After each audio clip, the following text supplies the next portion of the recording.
ಇವತ್ತು ಕೇಂದ್ರದಲ್ಲಿ ಬಜೆಟನ್ನು ಕೇಂದ್ರ ಸಚಿವೆಯಾಗಿರುವಂಥ ನಿರ್ಮಲಾ ಸೀತಾರಾಮನ್ ಅವರು 8ನೇ ಬಾರಿಗೆ ಒಂದು ಯಶಸ್ವಿ ಬಜೆಟನ್ನು ಮಂಡನೆ ಮಾಡಲಿದ್ದಾರೆ.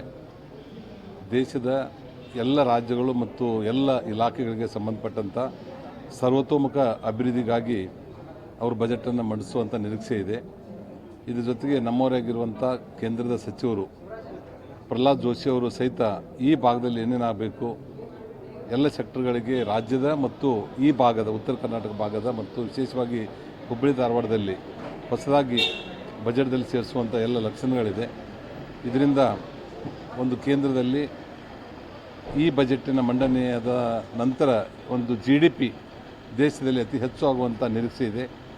ಇನ್ನೊಂದು ನಾವು ಪ್ರಹ್ಲಾದ್ ಜೋಶಿ ಅವರಿಗೆ ಕಬ್ಬು ಬೆಳೆಗಾರರ ವತಿಯಿಂದ ಮತ್ತು ಕಬ್ಬಿನ ಕಾರ್ಖಾನೆಯವರ ಹಾಗೂ ಬ್ಯಾಂಕ್ಗಳ ಪರವಾಗಿ ಅಭಿನಂದನೆ ಸಲ್ಲಿಸಬೇಕಾಗುತ್ತೆ.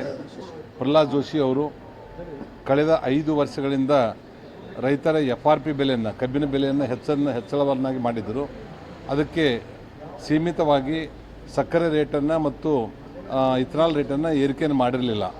ಒಂದೇ ಸೈಡ್ ಆಗಿರೋದ್ರಿಂದ ನಮ್ಮ ಎಲ್ಲ ಕಾರ್ಖಾನೆಗಳ ಮಾಲೀಕರು ಮತ್ತು ರೈತ ಸಂಘದ ಮುಖಂಡರು ಕೂಡ ಅವರಿಗೆ ಮನವಿಯನ್ನು ಮಾಡಿದಾಗ ಆ ಮನವಿಗೆ ಸ್ಪಂದನವನ್ನು ಮಾಡಿ 10 ಲಕ್ಷ ಟನ್ ಸಕ್ಕರೆಯನ್ನು ಎಕ್ಸ್ಪೋರ್ಟ್ ಮಾಡೋದ್ರ ಮುಖಾಂತರ ಕೇವಲ 15 ದಿವಸದಲ್ಲಿ 33-34 ರೂಪಾಯಿ ಪರ್ kg ಇರುವಂಥ ಸಕ್ಕರೆ ಇವತ್ತು 36 ರೂಪಾಯಿಗೆ ಬಂದಿರುವಂಥದ್ದು ಒಂದು ಸಕ್ಕರೆ ಕಾರ್ಖಾನೆಯವರಿಗೆ ಮತ್ತು ರೈತರಿಗೆ ಒಂದು ನೆಮ್ಮದಿ ತರುವಂಥದ್ದಾಗಿದೆ. ಒಟ್ಟು ದೇಶದ 140 ಕೋಟಿ ಜನರಲ್ಲಿ ಅಂದಾಜು 11 ಕೋಟಿ ಜನ ಕಬ್ಬು ಬೆಳೆಯುವ ರೈತರಿದ್ದಾರೆ. ಈ ಸಕ್ಕರೆ ಕಾರ್ಖಾನೆಗಳು ನಷ್ಟದಲ್ಲಿ ಬಂದರೆ ರೈತರಿಗೂ ಸಹಿತ ಒಂದು ನಷ್ಟ ಆಗ್ತಾಯಿದೆ. ಇದನ್ನು ಅರಿತು ಒಂದು MSP ರೇಟನ್ನು ಹೆಚ್ಚಳ ಮಾಡುವಂಥದ್ದು ಮತ್ತು ಕಬ್ಬಿನಿಂದ ಬರ್ತಿರುವಂಥ ಸಿರಪ್ದಿಂದ ಇಥನಾಲ್ ಮಾಡುವಂಥದ್ದಕ್ಕೆ ಬ್ಯಾನ್ ಮಾಡಿದ್ದರು.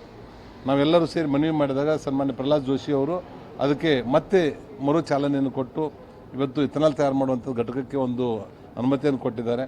ಇದರ ಸಲುವಾಗಿ ಕೇಂದ್ರದ ಪೆಟ್ರೋಲಿಯಂ ಮಿನಿಸ್ಟ್ರು ಸಹಿತ ನಮ್ಮ ಫ್ಯಾಕ್ಟ್ರಿಗಳಲ್ಲಿ ಏನು ವೇಸ್ಟ್ ಬರ್ತಾಯಿದೆ, ವೇಸ್ಟ್ ಟು ವೆಲ್ತ್, ಅದನ್ನು ಸದುಪಯೋಗಪಡಿಸುವಂದು CNG ಮಾಡುವಂಥದ್ರ ಕಡೆ ಪ್ರತಿ ಒಂದು ಯೂನಿಟಿಗೆ 10 ಕೋಟಿ ರೂಪಾಯಿವರೆಗೆ ಒಂದು ಸಬ್ಸಿಡಿಯನ್ನು ಕೊಡುವಂಥದ್ದು ಹೊಸ ಸ್ಕೀಮನ್ನು ಜಾರಿಗೆ ತಂದಿದ್ದಾರೆ.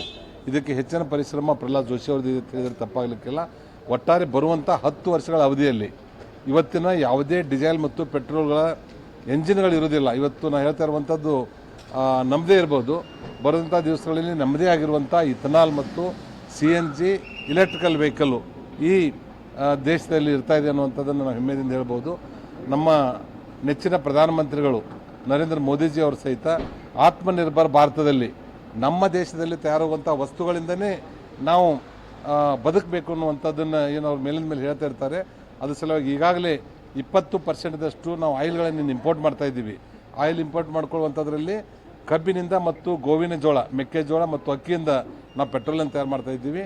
ಇದ್ರ ಜೊತೆಗೆ ಬರುವ ಮುಂದಿನ ವರ್ಷದಿಂದ ವಿಮಾನಗಳಿಗೂ ಸಹಿತ 5% ಇಥನಾಲನ್ನು ನಮ್ಮ ದೇಶದಲ್ಲಿ ನಮ್ಮ ಹೊಲದಲ್ಲಿ ಬೆಳೆದಿರುವಂಥ ಉತ್ಪನ್ನಗಳನ್ನು ಉಪಯೋಗ ಮಾಡಿಕೊಂಡು ವಿಮಾನಗಳಿಗೆ ಪೆಟ್ರೋಲನ್ನು ಕೊಡುವಂಥ ವ್ಯವಸ್ಥೆ ಒಂದು ಹೊಸ ಕೈಗಾರಿಕಾ ನೀತಿ, ಹೊಸ ಇಥನಾಲ್ ನೀತಿ, ಬಯೋ ನೀತಿಯನ್ನು ಇವರು ತರ್ತಾ ಇದ್ದಾರೆ. ಇದ್ರ ಜೊತೆಗೆ ಇನ್ನೊಂದು ಸಂತೋಷದ ವಿಷಯ ಅಂದರೆ ಇಡೀ ಜಗತ್ತಿನಲ್ಲಿ ಪ್ಲಾಸ್ಟಿಕ್ಕನ್ನು ಬ್ಯಾನ್ ಮಾಡಿದ್ದಾರೆ. ಆ ಪ್ಲಾಸ್ಟಿಕ್ಗೆ ಸಬ್ಸ್ಟಿಟ್ಯೂಟ್ ಆಗಿ ಬಯೋ ಪ್ಲಾಸ್ಟಿಕ್ಕನ್ನು ತಯಾರು ಮಾಡುವಂಥದ್ದು ಇವತ್ತು ನಮ್ಮ ಕಬ್ಬಿನ ಹಾಲಿನಿಂದ, ಸಕ್ಕರೆಯಿಂದ ಮತ್ತು ಮೆಕ್ಕೆಜೋಳು ಹಾಗೂ ಅಕ್ಕಿಯಿಂದ ತಯಾರು ಮಾಡುವಂಥದ್ದನ್ನು ಮಾಡಿ ನಾವು ಬಯೋ ಪ್ಲಾಸ್ಟಿಕ್ಕನ್ನು ಉಪಯೋಗ ಮಾಡ್ತಾಯಿದ್ದೀವಿ. ಈಗಾಗಲೇ ಟ್ರಯಲ್ದಲ್ಲೆಲ್ಲ ಯಶಸ್ವಿಯಾಗಿದೆ. ನಮ್ಮ ನಿರಾನಿ ಗ್ರೂಪು ಸಹಿತ ಅತ್ಯಂತ ದೊಡ್ಡ ಪ್ರಮಾಣದಲ್ಲಿ ಬಯೋ ಪ್ಲಾಸ್ಟಿಕ್ಕನ್ನು ನಾವು ತಯಾರು ಮಾಡ್ತಾ ಇದ್ದೇವೆ. ಎಲ್ಲ ಅವ್ರು ಕೇಳಿದಲ್ಲ, ಇವತ್ತು ಬಜೆಟ್ ಆಗೋಕ್ಕಿಂತ ಕೂಸುಟ್ಟಕ್ಕಿಂತ ಮೊದಲೇ ಕುಲ ಹೊಲಿಸಿದಂಗೆ ಅವ್ರು ನೋಡೋ ಕಣ್ಣನ್ನೇ ಕಾಮಾಲೆ ಕಣ್ಣಿನಿಂದ ನೋಡ್ತಾ ಇದ್ದಾರೆ. ಪೂರ್ತಿ ಬಜೆಟ್ ಮುಗಿಲಿ, ಬಜೆಟ್ ಮುಗಿದಾಗ ಅವ್ರಿಗೇನು ಅದರಲ್ಲಿ ಏನು ಅಂಶಗಳು ಅಡಕವಾಗಿದೆ ಅನ್ನೋದು ಗೊತ್ತಾಗ್ತದೆ. ಅವಾಗ ಅವ್ರು ಮಾತಾಡಿದ್ರೆ ನಡೀತದೆ.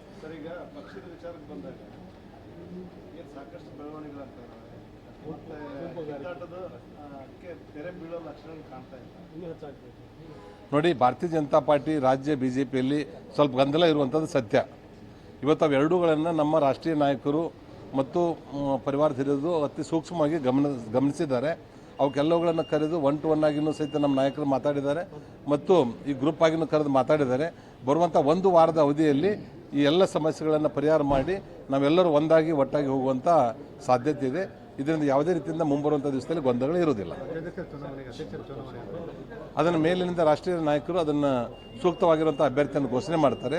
ಇದರಿಂದ ಯಾವುದೇ ರೀತಿಯಿಂದ ಸಮಸ್ಯೆ ಇಲ್ಲ. ಅವ್ರು ಏನು ನಿರ್ಧಾರ ತೆಗೆದುಕೊಳ್ತಾರೆ ಅದಕ್ಕೆ ನಾವೆಲ್ಲರೂ ಬದ್ಧವಾಗಿರ್ತೇವೆ.